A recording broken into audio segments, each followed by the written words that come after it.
నమస్తే. ఉమ్మడి రాష్ట్రంలో వినాయక చవితి అంటే మనకు గుర్తొచ్చే రెండు ప్రాంతాలు ఎక్కువ గుర్తొస్తుంటాయి. ఆ ప్రాంతాలు ఏంటంటే ఒకటి ఖైరతాబాద్ గణేష్, రెండోది బాలాపూర్. ఖైరతాబాద్ గణేష్ ఒక ఎత్తు అయితే బాలాపూర్ గణేష్ ఇంకో ఎత్తు. అంటే ఇక్కడ ఎక్కువగా ఏమంటారు 9 రోజులు లేదా 11 రోజులు పూజలు అందుకొని లడ్డు ఏదైతే వేలం జరుగుతుందో లక్షల్లో జరుగుతుంది. నాకు తెలిసి ఇంకొక 5-6 సంవత్సరాల్లో 5-10 సంవత్సరాలలో కోట్లలో కూడా జరిగే అవకాశాలు ఉన్నాయి. గతంలో కూడా బాలాపూర్ గురించి చెప్పుకొస్తే ఎంతో రాష్ట్రం మొత్తంలో కూడా ఇప్పటికీ అనేక భక్తులు వచ్చి దర్శనం చేసుకుంటుంటారు. 5 నుంచి 10 సంవత్సరాల వరకు కొంతమంది కంటిన్యూ వస్తే కొన్ని మంచి జరుగుతుందనే ఉద్దేశంతో కూడా ఆంధ్ర రాష్ట్ర ప్రజలు అంటే రాష్ట్రం విడిపోయిన తర్వాత కూడా ఆంధ్ర నుంచి వచ్చి ఇక్కడ దర్శనం చేసుకుంటారు. అదే రకంగా 2024 లడ్డు వేలంలో విజేతగా నిలిచినటువంటి కొలన్ శంకరెడ్డి గారు ప్రస్తుతం మనతో ఉన్నారు. వారి పేరు చెప్పాల్సిన అవసరం కూడా లేదు, ఎందుకంటే వాళ్ళు బీజేపీ రాష్ట్ర కిసాన్ మోర్చా అధ్యక్షులుగా, తర్వాత రాష్ట్ర కార్యవర్గ సభ్యులుగా అనేక సేవా కార్యక్రమాలు చేస్తూ మహేశ్వరం నియోజకవర్గంలో తనకంటూ ఒక బ్రాండ్ని క్రియేట్ చేసుకొని ఉన్నారు. అంటే ఇప్పుడు టాక్ ఏంటంటే కూడా లడ్డు ఉన్నాడు కాబట్టి 2029 టికెట్ కూడా మహేశ్వరం నియోజకవర్గ బీజేపీ టికెట్ కూడా కొలన్ శంకర్ రెడ్డి గారికి తప్పకుండా వస్తుందని చెప్పుకొస్తుంటారు. వారితో మనం మాట్లాడే ప్రయత్నం చేద్దాం. నమస్తే. నమస్తే. మీరు పుట్టి పెరిగింది అంతా బాలాపూర్? అంతా బాలాపూరే. నేను మా ఫాదర్ 4 ఫాదర్స్ అందరం కూడా బాలాపూరే. అంటే గతంలో మరి మీరు లడ్డు వేలంలో ఎప్పుడు మీ పేరు వినిపించలేదు ఎందుకన్నా? గతంలో లడ్డు వేలం కార్యక్రమంలో నేను ఒక 4 సార్లు ప్రయత్నం చేశాను.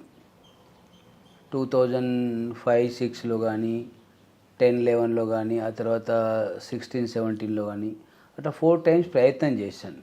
కానీ 4 సార్లు ప్రయత్నం చేసినా నాకు రాని కారణం కొంత ఒక 7-8 ఇయర్స్ కొంచెం మళ్ళీ పార్టిసిపేట్ కాలే.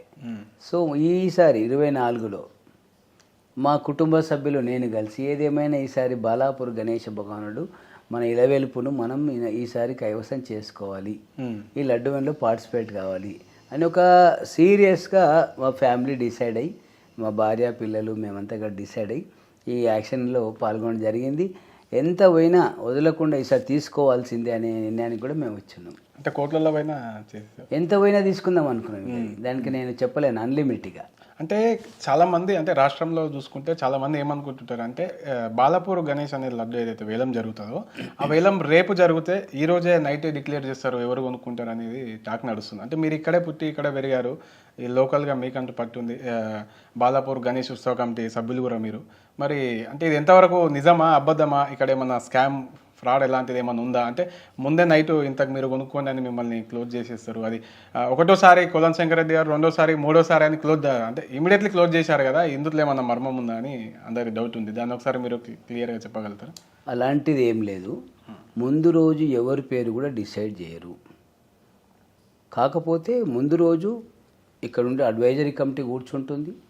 అడ్వైజరీ కమిటీలో ఎవరెవరు పోటీకి వచ్చారు, ఎవరెవరు ఆ స్థితిగతులు ఏమిటి, వాళ్ళ యొక్క బ్యాక్గ్రౌండ్ ఏంటి, అసలు వారు ఏంటి అనే ఒకటి విషయాలన్నీ కూడా గమనించి ఆ యొక్క వచ్చిన పేర్లు ఎవరైతే 1 day before minimum deposit amount అయినటువంటి 5,000 రూపాయలు కావచ్చు, లేదా లాస్ట్ టైం అఫీషియల్గా ప్రజాక్షేత్రంలో వేలాది మంది సమక్షంలో ఈక నుంచి బాలాపూర్ గణేష లడ్డును ఎవరు యాక్షన్ను పాల్గొన్నా ముందు రోజు టోటల్ అమౌంట్ లాస్ట్ టైం వెళ్ళినటువంటి యాక్షన్ డబ్బు ఎంత అయితే ఉంటుందో ఆ అమౌంట్ మొత్తం డిపాజిట్ చేస్తేనే పార్టిసిపేషన్ ఉంటుంది, లేకుంటే లేదు అని స్పాట్లో అమౌంట్ ఇవ్వాల్సిందనే భావన ఉందో దాన్ని కొత్తగా మార్పు తీసుకొచ్చాం. నేను కూడా ఫౌండర్ మెంబర్ని. నేను ఈనాటి ఏదైతే భాగ్యనగర గణేశోత్సవ సమితికి, బాలాపూర్ గణేశోత్సవంకి ఒక స్పెషల్ రిప్రజెంటేటివ్ కూడా నేను ట్రీట్ చేస్తూ ఉన్నాను. మాకు కూడా బాలాపూర్ గ్రామంలో ఉన్న పూర్వీకులు చాలామంది ఉన్నారు. ఆ పెద్దల యొక్క స్ఫూర్తితో మేము కంటిన్యూషన్లో ఉన్నాం. ఇప్పుడు నేను మిడిల్ బ్యాచ్లో ఉన్నాను, మళ్ళీ యంగ్ బ్యాచ్ కూడా మాతో అటాచ్ అయి పనిచేస్తూ ఉన్నారు. సో ఎవరు కూడా సమాజం అనుకోవడానికి ఒక మంచి విధానాన్ని, మంచి భావనను, ఒక మంచితనాన్ని, మంచి పనిని బద్నాం చేయడానికి అనేక కుట్రలు. నేను క్వశ్చన్ అడిగినాను కదా, మీకు కూడా గతం ఎవరన్నా ఈ క్వశ్చన్ అనేది?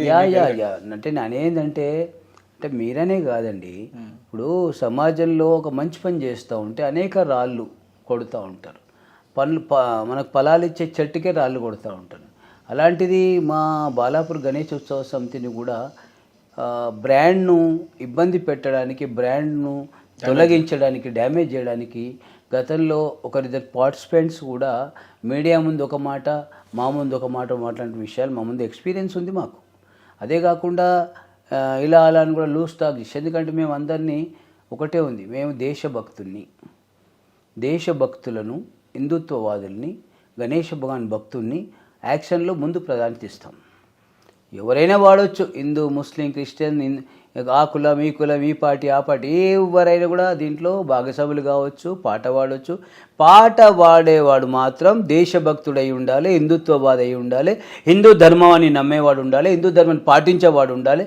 కానీ కొన్నిసార్లు 1-2 సార్లు హిందుత్వం పేరుతో హిందుత్వం మీద దాడి చేసేటువంటి కుట్రలు యాక్షన్ సమయంలో జరిగాయి. కాబట్టి ఒకరోజు ముందుగానే 100% కరెక్ట్, ఒకరోజు ముందుగానే మా యొక్క అడ్వైజరీ బోర్డు అవుతుంటుందో అడ్వైజరీ బోర్డు కూర్చొని ఎవరెవరు పోటీకి వచ్చారు, వీళ్ళు అసలు హిందువులా లేదా, లేకుంటే ఎవరైనా ఇతర సంఘ విద్రోహ శక్తులు ఏమైనా పాల్గొని డబ్బులు కట్టారని కూడా చూసి ఆ విధంగా స్క్రీనింగ్ చేస్తాం. కానీ పలానా వారికి ఇవ్వాలని మాత్రం ఎక్కడా నిర్ణయం జరగదు, భవిష్యత్తులో జరగదు, ఇక ముందు జరగలేదు, జరగబోదు కూడా.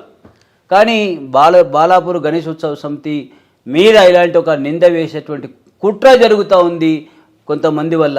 దయచేసి దాన్ని ఎవ్వరు నమ్మొద్దు. బాలాపూర్ గణనాథుడు 44 సంవత్సరాలు పూర్తి చేసుకున్నాడు.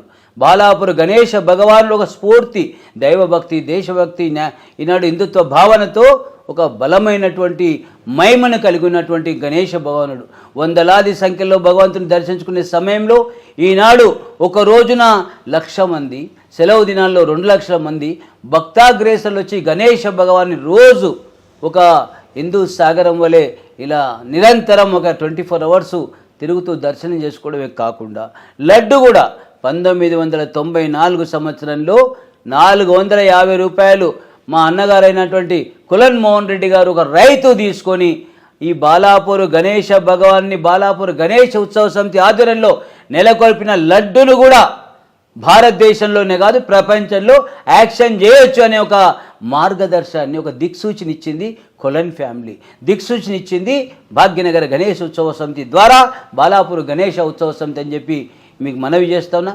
ఇలా ప్రపంచవ్యాప్తంగా వేలాది ప్రదేశాల్లో గణేష భగవాను యొక్క లడ్డు వేలంలో అనేక మంది ఆనంద బాష్పాలతో, డప్పు విన్యాసాలతో, కేరింతలతో ఈ వేలంలో పాల్గొని ఎంతో సంతోషంగా, ఇష్టంతో, దైవభక్తితో లడ్డును కొంటూ ఆ యొక్క లడ్డును బంధుమిత్రులకు అందరూ కూడా ఇవ్వడం అనేది ఎంత గొప్పతనమో మనకు అర్థమవుతా ఉంది. ఇప్పుడు అంటే ఎక్కడైతే గణేష్ స్థాపిస్తారో అక్కడ మొత్తం చాట్లో గత 10 సంవత్సరాలు 15 సంవత్సరాల నుంచి లడ్డు కొన్న వాళ్ళ పేర్లు పెడతారు. అంటే కొంతమంది డౌట్ కూడా ఏంటంటే, ఈ క్వశ్చన్ అడుగుతున్నారు మీరు తప్పుగా అనుకోద్దాం, అందులో ఆ చాట్లో 80% 90% మొత్తం రెడ్డి సామాజిక వర్గం పేర్లే ఉంటాయని ఉందండి. అంటే మీ గతంలో ఇది మీ ఇష్యూ అనేది జరిగింది అనుకుంటా. ఎందుకు అలా? ఎందుకంటే ఓన్లీ రెడ్డి సామాజిక వర్గానికే ఆ లడ్డు విక్రయిస్తారా? ఇది చూడండి, మనం 30 సార్లు లడ్డు వేలంకరణ ప్రక్రియ జరిగింది. 30 ఏళ్ళు పూర్తి చేసుకున్నాం. 30 ఏళ్లలో మేము కొలన్ ఫ్యామిలీ ఒక సాధారణ రైతాంగ కుటుంబం, మాదొక చిన్న కారు రైతాంగ కుటుంబం. అంటే రైతాంగ కుటుంబం, మా కుటుంబాలు 30 సార్లు వేలం జరిగితే 10 సార్లు కొలన్ ఫ్యామిలీ లడ్డు వేలంలో దక్కించుకుంది లడ్డును. అంటే మేము సాధారణ రైతులం, కులం మాకు సంబంధం లేదు. మేము హిందుత్వవాదులం, ముందుగా హిందుత్వవాదులం, దేశభక్తులం, తల్లి భారతి ముద్దు బిడ్డలం, హిందుత్వవాదులం. హిందుత్వవాదం తర్వాతనే కులము, రాజకీయాలు ఇవన్నీ కూడా వస్తాయి అనేది మీ ద్వారా నేను ప్రజలకు విజ్ఞప్తి చేస్తా ఉన్నా. కానీ మాలాంటి సన్నకారు రైతులు, మా కుటుంబం, మా నాన్నగారు నాగలి దున్ని, మా అమ్మగారు మా నాన్నగారు నాగలి దున్నుతా ఉంటే వెనకాల వెళ్ళి విత్తనం వేసినటువంటి నా తల్లి నా తండ్రి కుటుంబం ఒక నిరుపేద కుటుంబం. అలాంటి నిరుపేద కుటుంబానికి కులం అంటగట్టడం అనేది నేను చాలా బాధపడుతున్నా. అది మంచి పద్ధతి కాదు. మన హిందుత్వవాదులం, దేశభక్తులం, జాతీయవాదులం. కులం ఏముందండి? మేము మా దగ్గర గణేష్ ఉత్సవాల్లో ఒక దళిత సోదరుడికి లడ్డిచ్చాం. ఇబ్రాహిం శేఖర్ అని ఒక దళిత సోదరుడు, ఎంఆర్పిఎస్ నాయకుడు ఇబ్రాహిం శేఖర్, అతన్ని లడ్డిచ్చాం. బీసీ సామాజిక వర్గాలకు లడ్డిచ్చాం. రఘునందనాచార్య ఎక్కువ శాతం రెడ్డి సామాజిక వర్గాన్ని ఉన్నారు. మేము ఎవరు నియమ నిబంధన పెడతలేం. పలానా క్యాస్ట్ వాళ్ళే మా దగ్గర రావాలి, పలానా రెడ్లే తీసుకోవాలి, పలానా బీసీలు తీసుకోవద్దు, పలానా దళితులు తీసుకోవద్దు, పలానా మైనార్టీలు తీసుకోవద్దు అని కూడా ఎవరికి నిబంధన పెట్టలే. మైనార్టీ వచ్చినా, ముస్లిం వచ్చినా, క్రైస్తవుడు వచ్చినా, ఎవరు వచ్చినా వాడు తల్లి భారత్కి సల్యూట్ కొట్టేవాడికి మాత్రం మేము ఆమోదిస్తాం. కానీ ఇక్కడ ఉంటూ తింటూ కంటూ ఈ యొక్క హిందుత్వాన్ని దెబ్బతీసిన వ్యక్తికి మాత్రం ఎంకరేజ్ చేయమని గమనించాలి. ఇలా మాకు ఎలాంటి కుల వివక్ష లేదు. మాది జాతీయవాద సంస్థ, దేశభక్తి సంస్థ, ధర్మం కోసం, దేశం కోసం, స్వతంత్ర భారత కోసం బాల గంగాధర్ తిలక్ ఏ విధంగా అయితే పోరాటం చేసి మనందరినీ ఐక్యం చేశాడు, ఆ ఐక్యత స్ఫూర్తి హిందుత్వవాదం జరిగిందనేది మా అభిప్రాయం. బీజేపీ పార్టీలో ఎప్పటి నుంచి కొనసాగుతున్నారు అన్న మీరు? నేను భారతీయ జనతా పార్టీలో 1986-87 నుండి ఒక సాధారణ కార్యకర్తగా నేను చేరినాను. 1980-86 వరకు రాష్ట్రీయ స్వయం సేవక సంఘ కార్యకర్తగా, ఈ గ్రామ ముఖ్య శిక్షకుగా, నేను రాష్ట్రీయ స్వయం సేవకులు హిందుత్వవాదిగా నా యొక్క సామాజిక సేవల్ని కొనసాగించాను. 86-87లో ప్రారంభమైనటువంటి రాజకీయ జీవితం 38 సంవత్సరాలు భారతీయ జనతా పార్టీలో ఒక క్రియాశీలకమైనటువంటి నాయకుడిగా నేను చలామణి అవుతాను. రాష్ట్ర నాయకుడిగా 15 సంవత్సరాలుగా పనిచేస్తాను. జిల్లాలో 10 సంవత్సరాలు పనిచేశాను. మండలంలో మరో 10 సంవత్సరాలు పనిచేశాను. ఈనాడు శంకర్ రెడ్డి అంటే బీజేపీ, బీజేపీ అంటే శంకర్ రెడ్డి అని ఒక బ్రాండ్ సంపాదించాను. గత 30 సంవత్సరాల నుంచి ఉన్నప్పుడు మరి మహేశ్వరం కానీ అప్పుడు ఉన్న ఉమ్మడి ఏదైనా నియోజకవర్గం టికెట్ మీకు ఎందుకు రాలేదు? అంటే మిమ్మల్ని ఎవరు ఆపే శక్తులు ఉన్నాయి ఏంటి అసలుకి? అంటే మీరు ఇప్పుడు మీరేమంటున్నారంటే నేను పార్టీలో కష్టపడ్డా, పార్టీ నన్ను గుర్తించి నాకు టికెట్ ఇవ్వాలని మీరు చెప్పుకొస్తారు. అంటే జనాలు కూడా అదే అనుకుంటారు మీ గురించి. వాస్తవానికి కొలం శంకరెడ్డి గారు అంటే ఇదని చెప్పి, అంటే మరి డబ్బు ఉన్న వాళ్ళు టికెట్లు కొనుక్కొని మరి పోటీలు చేస్తారు కదా, మరి దానికి మీరు అగేన్స్టా? లేకుంటే మీకు టికెట్ ఇద్దాం అనుకున్నప్పుడు మీరు డబ్బు పెట్టడానికి సిద్ధంగా ఉన్నారు? ఎలా మరి? నేను ఒకటే అండి, పార్టీ జెండా కోసం పనిచేసే ఒక సైనికుని, పార్టీ జెండా ఎగరవేయడానికి ఉత్సాహపడేటువంటి వ్యక్తుల్లో ఒక బలమైన పార్టీ కార్యకర్తను.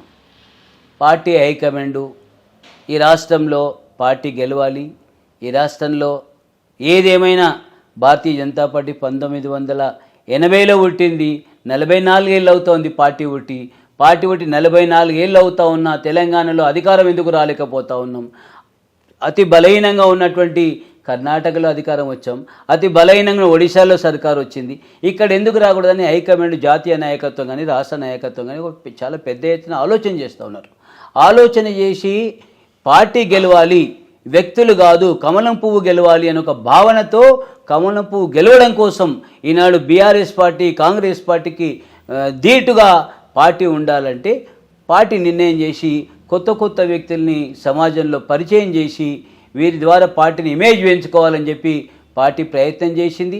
ఆ ప్రయత్నంలో ఎవరైతే సీనియర్లుగా నాలాంటి 38 ఏళ్ళుగా, 39 ఏళ్ళుగా, 37 ఏళ్ళుగా పార్టీకి పనిచేస్తున్నటువంటి క్రియాశీలమైనటువంటి నాయకత్వం ఉందో మాలాంటి వారికి రేపు ఎమ్మెల్సీలో, కార్పొరేషన్ చైర్మన్లో, ఆల్ ఇండియా లెవెల్ లేదన్న నామినేటెడ్ పదవుల్లో ఇచ్చి పార్టీ తప్పకుండా మాకు న్యాయం చేస్తేనే విశ్వాసం ఉంది హైకమాండ్ మీద. హైకమాండ్ ఏది చేసినా న్యాయం చేస్తేనే ఒక భావన కూడా మాకుంది. ఇప్పుడు మీరు అన్నట్లు కొత్త వ్యక్తులకు అవకాశం ఇస్తాం బీజేపీ పార్టీ అని చెప్పుకొస్తారు. మరి గతంలో కేంద్ర మంత్రి చేసిన కిషన్ రెడ్డి గారికి మళ్ళీ ఎందుకు ఇచ్చారు? కిషన్ రెడ్డి గారు సిట్టింగ్ ఎమ్మెల్యేగా ఉండే, కిషన్ రెడ్డి గారు ఫ్లోర్ లీడర్గా ఉండే, కిషన్ రెడ్డి గారు రాష్ట్ర అధ్యక్షులుగా ఉండే, కిషన్ రెడ్డి గారు పార్లమెంట్ సభ్యులుగా ఉన్నారు.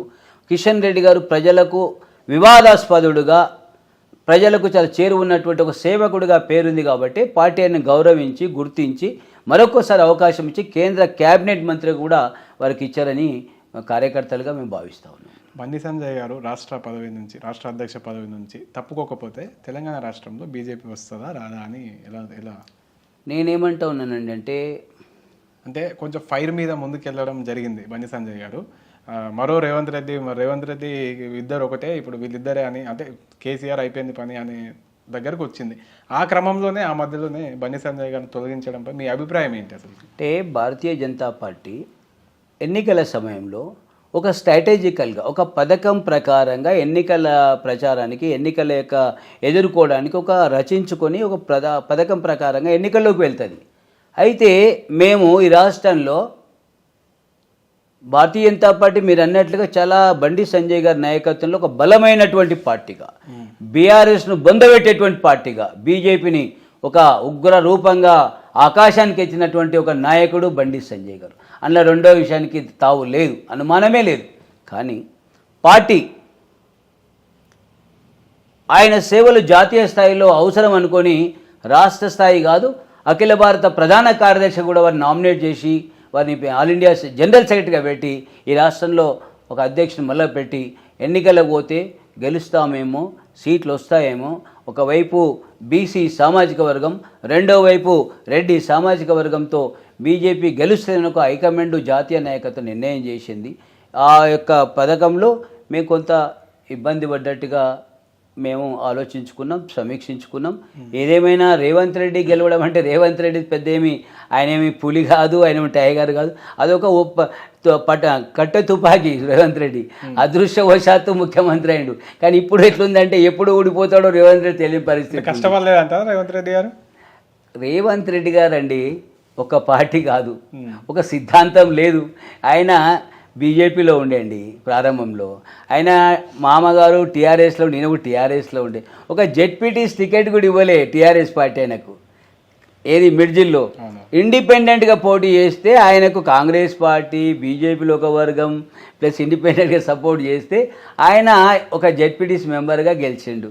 దాని ద్వారా మళ్ళా సేమ్ అఖిలపక్షంలాగా అలా మన రేవంత్ రెడ్డి మామగారు జైపాల్ రెడ్డి గారు ఉండే, వాళ్ళ బిడ్డనిచ్చినటువంటి భార్య వాళ్ళ తండ్రి మన హ్యాండిక్యాప్డ్ పర్సన్స్ అన్న మన ఏం పేరు వారి సమ్ రెడ్డి గారు ఉన్నారు. వారు జైపాల్ రెడ్డి గారు కలిసి అరే మా అల్లుడు, మా ఇంటి అల్లుడే, మా తమ్ముడు అల్లైనని చెప్పి ఈయన ఎదగాలి అని చెప్పి ఆయన ప్రోత్సహించి కాంగ్రెస్ పార్టీలో ఒక వర్గాన్ని చీల్చి తెలుగుదేశంలో ఇంకో వర్గం వెళ్ళి బీజేపీలో నుంచి ఒక వర్గాన్ని తీసుకొని ఆయన ఎమ్మెల్సీగా కూడా అయ్యాడు. అయితే ఇది అయినాక ఒక విషయం ఆలోచించాలండి. ఆయన ఎక్కడ కష్టపడ్డాడు నాకు తెలియాలి. ఇగో తెలంగాణ వ్యతిరేకి, తెలంగాణ ద్రోహి, తెలంగాణ మీద నీలాంటి వాళ్ళు తెలంగాణకు జై తెలంగాణ అంటే తుపాకీ ఎక్కుపెట్టి బెదిరించినటువంటి వీరు మన తెలంగాణ ముఖ్యమంత్రి.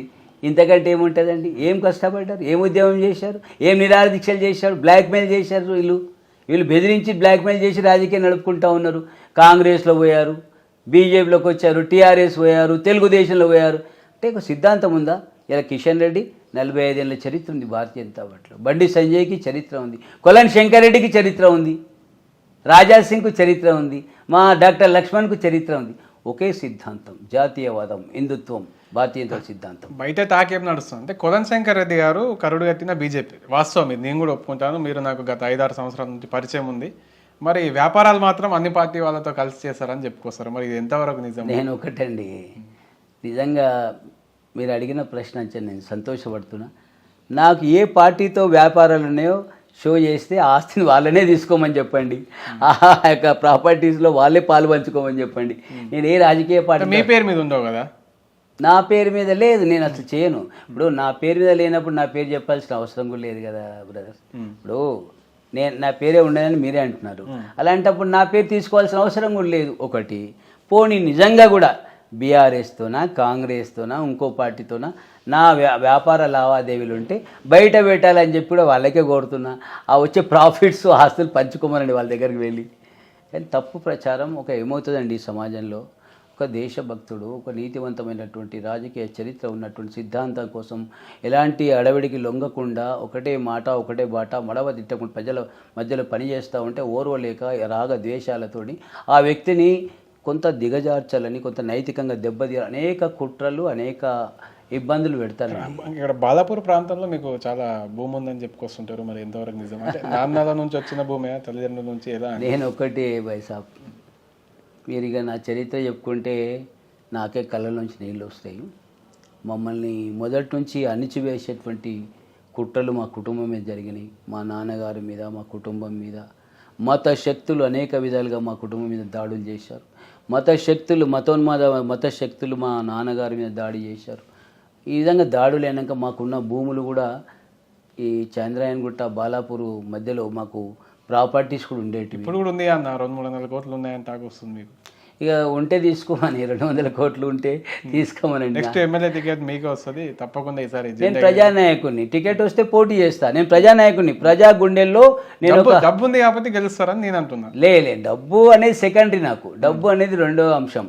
కానీ నన్ను ప్రజలు అరే ఈ పిల్లవాడు మంచోడు, ఈ కొలన్ శంకర్ హిందుత్వవాది, అరే దేశభక్తుడే, మన కోసం కొట్లాడతాడు, ఈ పిల్లవాడు గెలవాలి, ఎందుకయా పార్టీ టికెట్ ఇస్తలేదు, ఎందుకయా పార్టీ నాకు బీఫామ్ ఇవ్వాలి, ఇస్తే మేము గెలిపిస్తాం. ఏ పార్టీ అయినా ప్రతి పార్టీ నాయకుడు కొలన్ శంకర్ రెడ్డి మంచివాడు. కొలన్ శంకర్ రెడ్డి అసలు నిజంగా మీకు ఒక సర్ప్రైజ్ విషయం, అనేక మంది ప్రముఖులు మన లడ్డు వేలం రోజు వచ్చారు, ప్రముఖులే కొంతమంది మనం చర్చించిపోయారు.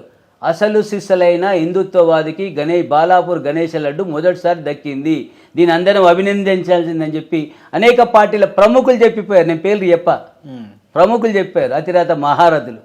అయినా నేను బాధపడతలేను, సంతోషపడతలేను. సరే, మీ విలువ, మీ ఆస్తి విలువ ఎంత ఉండొచ్చు మరి చెప్పండి. నాకు విలువ ఏముందన్నా, నా భార్య పిల్లలకు అందరికి ఉంది. ఎంతుందో విలువ లెక్క పెట్టలేదు. సుమారుగా ఉంటుంది కదా. భూములు ఉన్నాయన్నా మాకు, గంతే. ఆ భూముల విలువనే చెప్పండి. విలువ నాకు తెలియదు, నేను లెక్కేయాలి. మీరు ముందే అడుగుతారంటే రాసి పెడుతుంటే మీరు 100 కోట్లు ఉందా సుమారు? తెలియదే నాకు, నెక్స్ట్ టైం చెప్తా ఎంత ఉంటుంది. అందల శ్రీరాములు గారు ఓడిపోవడానికి గల ముఖ్య కారణం మీరే అని చెప్పుకొస్తారు. ఎందుకంటే చాలా తీవ్రంగా మీరు కష్టపడ్డారంట, పార్టీ కోసం పడ్డారు కూడా.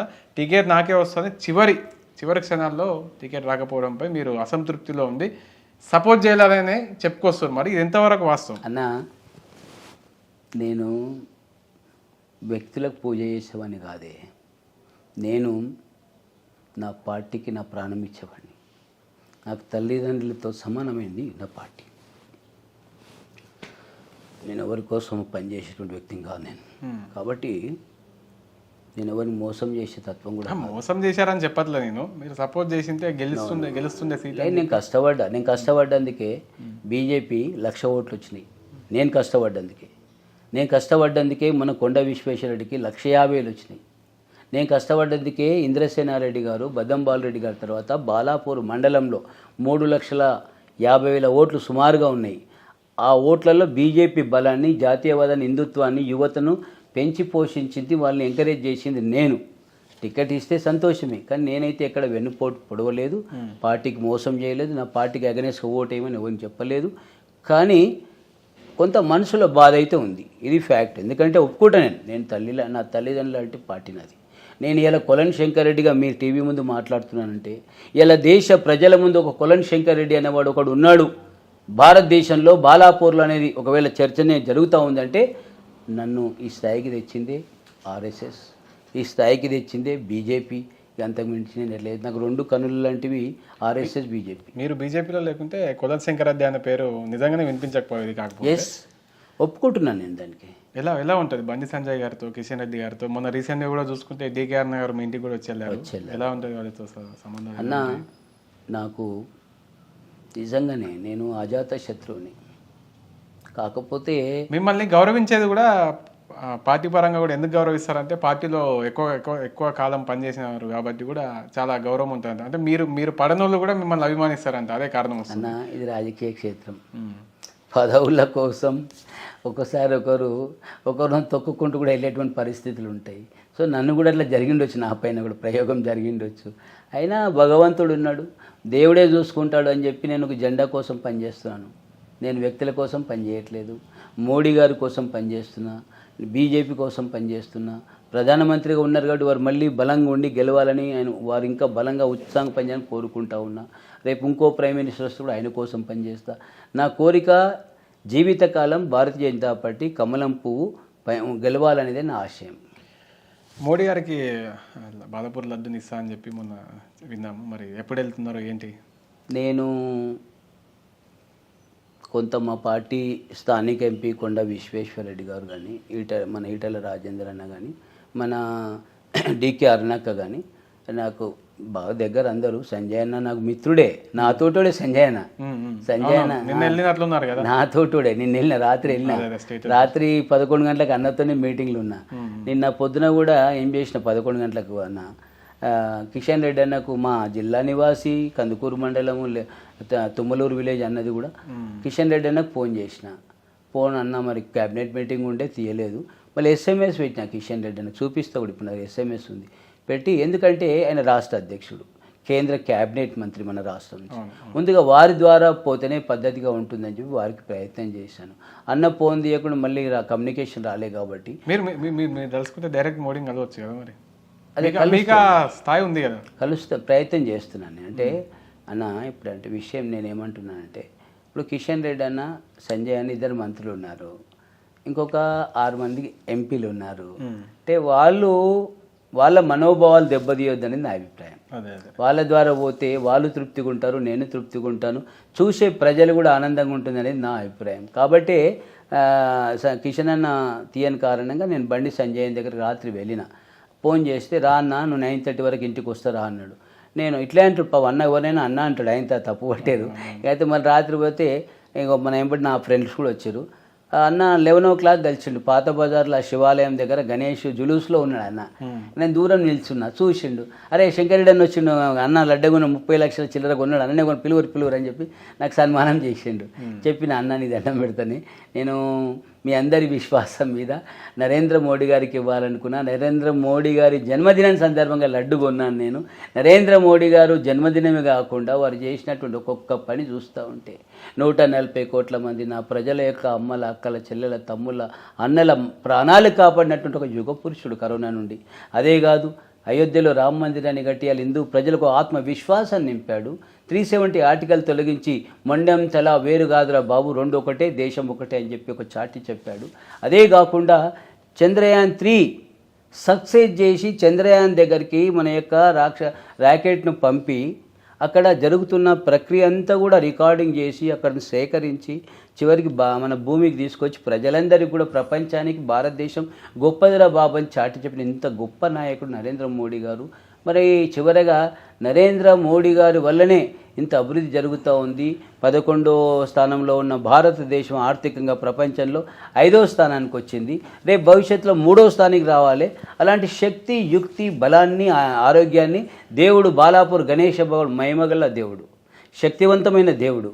ఆ లడ్డును మోడీ గారికి ఇస్తే మోడీ గారు ఒక్కసారి ఆ లడ్డును తాకి ఒక నమస్కారం చేస్తే మోడీ గారు తప్పకుండా భవిష్యత్తులో మోడీ గారిని ఎవరు ఓడించారని చెప్పి కూడా ఈ సందర్భంగా నేను గమనించే ఈ లడ్డూను కొన్నాను. ఎందుకన్నా మీకు బీజేపీ అంటే ఎందుకు అంత పిచ్చి? ఇప్పుడు కాంగ్రెస్ పార్టీ ఉంది, ఆమ్ ఆద్మీ పార్టీ, ఇంకా అనేక రకాల పార్టీలు ఉన్నాయి. మరి ఎందుకు ఇప్పుడు మీకు గతంలో కూడా బీఆర్ఎస్ ప్రభుత్వం ఒక ఆఫర్ వచ్చింది, వాస్తవమా అవాస్తవమా? నాకు బీఆర్ఎస్ ఇచ్చింది, కాంగ్రెస్ ఇచ్చింది, కార్పొరేషన్ చైర్మన్ ఇస్తున్నారు, చివరికి ఎమ్మెల్సీ కూడా ఇస్తున్నారు. మరి ఎందుకు నేను రానన్నాను, నాకు వద్దు అవసరం. మీరు రాకపోతే మరి మిమ్మల్ని నమ్ముకున్న వ్యక్తులకు మీరు ఎలా న్యాయం చేయగలుగుతారన్నా? నేనైతే ఇప్పటికి మీరు అన్నది వాస్తవమే ఒప్పుకుంటున్నాను, బట్ ఇప్పుడు మిమ్మల్ని నమ్ముకున్న వ్యక్తులకు న్యాయం ఎలా జరుగుద్ది? నేను ఇప్పటికి కూడా వైసాబ్, నేను నా కార్యకర్తల కోసం, నా మిత్రుల కోసం, నా ప్రజల కోసం, అణగారిన వర్గాల కోసం అహోరాత్రులు ఎప్పుడంటే అప్పుడు నేను వాళ్ళకి ఏ ఆపద వచ్చినా అండగా నిలబడి సేవ చేస్తాను, కష్టపడతాను. నాకు ప్రతిఫలం అనేది భగవంతుడు ఇస్తాడు, గణేష భగవానుడు ఇస్తాడు. ఇప్పుడు గణేష భగవానుడు అంటే నాకు ఇప్పుడు కాదు, నా బాల్యం నుండే నాకు చాలా ఇష్టమైన దేవుడు. కాబట్టి అయోధ్యలో కూడా 2 సార్లు వెళ్ళిన, కరసేవ జైల్లో ఉన్న, మహోబా జైల్లో ఉన్న యూపీలో 2వసారి డెమాలిషన్లో పాల్గొన్నా. మీరు నమ్మరే, నేను మా తల్లిదండ్రుల సాక్షి చెప్తున్నా, 6వ ఇటుక పెట్టినా నేను. అయోధ్య గుడి కడుతుంటే చిన్న గుడి కట్టినప్పుడు 6వ ఇటుక పెట్టినాను నేను. ఛాలెంజ్ ఇది, ఏ ప్రమాణం అంటే ఆ ప్రమాణం. నేను ఒక పక్కా దేశభక్తునన్న, నేను ఒక ఆర్ఎస్ఎస్ ఉన్ని, ఒక హిందుత్వవాది. నేను హిందుత్వం కోసం ఏదైనా చేస్తాను, నేను హిందువుల కోసం ఏదైనా చేస్తాను. నేను హిందుత్వాన్ని నమ్మి, ముస్లిం అయినా క్రైస్తవుడు, నేను హిందుత్వాన్ని ఏదైనా చేస్తా, ధర్మం కోసం ఏదైనా చేస్తా, తెగింపు ఉన్నవాడిని నేను. కాబట్టి ఇక అందుకే ఈసారి గణేష భగవాన్ని ఏవైతే అడ్డంకులు, విఘ్నాలు ఇవన్నీ జరుగుతూ ఉన్నాయో కనీసం ఆయన మీ 30 సంవత్సరాల కష్టానికి 2029లో ఫుల్ స్టాప్ పడి ఒక పదవిలో కూర్చుంటున్నారా? మరి ఎట్లా అనిపిస్తుంది మీకు? లడ్డు ఉన్న ఆనందంలో మీరు గణేషుని ఏం మొక్కుకున్నారు? మీ కష్టానికి ప్రతిఫలం 2029లో దక్కుతుందా దక్కదా? నేను ఒకటేమో కోరుకు నిజంగా కూడా గణేష భగవాన్ మేము చాలా, మా ఇంట్లో నా భార్య, నేను, నా కొడుకు, నా బిడ్డే, నలుగురం మా కుటుంబం. మేము నలుగురం కూడా మా ఇంట్లో ఎక్కడ చూసినా ఇక్కడ గణేశుడు, అక్కడ గణేశుడు, అక్కడ గణేశుడు, మీద గణేశుడు, ఎక్కడైనా మా ఇంట్లో వినాయకులే ఉంటారే. వినాయకుని ఆశీస్సులతోటి మనకు ఉన్నటువంటి విఘ్నాలు, అడ్డంకులు, శత్రుత్వము, అపవాదు, అనుమానాలు, అడ్డంకులు సర్వం దూరం కావాలి అని మొక్కుకున్నా. ఒకటి. రెండవది, ఈ నియోజకవర్గంలో, ఈ చేవెళ్ళ పార్లమెంట్లో, మహేశ్వరం అసెంబ్లీలో, ఈ జిల్లాలో, ఈ రాష్ట్రంలో నా యొక్క సేవలు అలసట లేకుండా, ఆరోగ్య సమస్యలు లేకుండా, మంచి శక్తిని, మంచి ఆరోగ్యాన్ని, ఐశ్వర్యాన్ని ఇచ్చి ప్రతి పేదవాడికి సేవ చేసేటువంటి శక్తిని ఇవ్వు దేవుడా అని కూడా కోరుకున్నా. నా పార్టీ భవిష్యత్తులో బలమైనటువంటి నా మోడీ గారు మనంత బలమైన నాయకుడిగా ఎదగాలని కూడా కోరుకున్నా. కాబట్టి ఏం ఫలం ఇస్తాడు ఆ వినాయకుడు ఇస్తాడు, ఏం ఫలం అనుభవిస్తా ఆ దేవుని దయతో తీసుకుంటా. ఏదొచ్చినా నాకు ఇప్పుడు వినాయకుని దయతోనే వస్తుంది, వినాయకుడే ఇస్తాడని భావిస్తున్నా. ఇప్పుడు మనిషికి స్వార్థం ఉంటుందా ఉండదన్న? ఉంటుంది. మరి మీకెందుకు లేదు? నాకుంది. ఏముంది, ఈ ప్రజలందరికీ కూడా నేను స్వార్థం ఎందుకు అవుతుంది అన్న? సేవకుడు ఉండాలని స్వార్థం కాకుండా నేను సేవకుడు అంటే ఏందన్నా, ఏదైనా గెలవాలని కోరుకుంటున్నా, ఏదైనా పొజిషన్లు ఉంటే సర్వీస్ ఇవ్వచ్చని అనుకుంటున్నా. అట్లా ఇప్పుడు ఏం లేదు, మీకు తెలుసు. ఇప్పుడు గెలిచినవాడు పదవి ఉన్నవాడు పదవి లేనివాడు, పదవి ఉన్నవానికి ఇంకా దగ్గర అవుతారు ప్రజలు, పదవి లేనివానికి దూరం అవుతారు, కష్టపడాల్సి వస్తుంది. కాబట్టి ఏదైనా హోదాలో దేవుడు నిలబెట్టాలని, మంచి సేవ చేసే విధంగా చూడాలని నేను కోరుకున్నాను. రైట్, థ్యాంక్ యూ అన్న. ఉమ్మడి రాష్ట్ర ప్రజలకు వినాయక చవితి సందర్భంగా లడ్డు ఉన్నారు కాబట్టి ఏం చెప్పాలనుకున్నారో చెప్పేసి క్లోజ్ చేయండి. నేను తప్పకుండా బాలాపూర్ యొక్క గణేష భగవానుని లడ్డును భారత ప్రధాని నరేంద్ర మోడీ గారి స్థాయిలో ఇచ్చి ఈ బాలాపూర్ గ్రామాన్ని, బాలాపూర్ గణేష లడ్డు, బాలాపూర్ గణేషుణ్ణి ప్రపంచ చరిత్రలో మరింత ప్రచారం తీసుకొచ్చి ఒక ఖ్యాతి తీసుకురావాలనే ప్రయత్నంలో నా యొక్క ప్రయత్నం జరుగుతూ ఉంది. ఆ విధంగా ప్రయత్నం చేసి బాలాపూరు ప్రజలు, ఈ ప్రాంత ప్రజలందరూ కూడా ఆరోగ్యంగా ఉండాలని, గణేషుని ఆశీస్సులు యావత్తు తెలంగాణ ప్రజలకు, దేశ ప్రజలకు ఉండాలని కోరుకుంటున్నాను. నేను రైట్, థ్యాంక్ యూ అన్న. థ్యాంక్ యూ, నమస్కారం.